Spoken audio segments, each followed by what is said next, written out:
મહત્વના સમાચાર પ્રાપ્ત થઈ રહ્યા છે। ધરોઈ ડેમમાં પાણીની આવકમાં ઘટાડો થયો છે। ઉપરવાસમાંથી ધરોઈ ડેમમાં પાણીની આવકમાં ઘટાડો થતા ધરોઈ ડેમના 6 દરવાજા બંધ કરવામાં આવ્યા છે। હાલ ધરોઈ ડેમના 2 દરવાજા ખોલી અને પાણી છોડવામાં આવી રહ્યું છે। ધરોઈ ડેમમાંથી છોડાઈ રહ્યું છે 14,652 ક્યુસેક પાણી। ધરોઈ ડેમમાં હાલ 84.30% પાણીનો જથ્થો છે। હાલ તો 6 દરવાજા બંધ કરવામાં આવ્યા છે કારણ કે આવકમાં ઘટાડો થયો છે।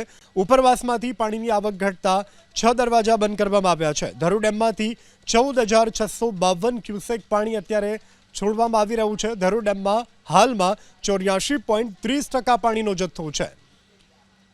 તો હાલ ઉપરથી પાણીની આવક ઘટવાને કારણે 6 દરવાજા બંધ કરવામાં આવ્યા છે। ડેમમાંથી પાણીની આવકમાં ઘટાડો કરવામાં આવ્યો છે। ધરોઈ ડેમમાંથી 14,652 ક્યુસેક પાણી છોડવામાં આવ્યું છે। મહત્વના સમાચાર પ્રાપ્ત થઈ રહ્યા છે। ધરોઈ ડેમમાં પાણીની આવકમાં ઘટાડો થયો છે। ઉપરવાસમાંથી ધરોઈ ડેમમાં પાણીની આવકમાં ઘટાડો થતા ધરોઈ ડેમના 6 દરવાજા બંધ કરવામાં આવ્યા છે।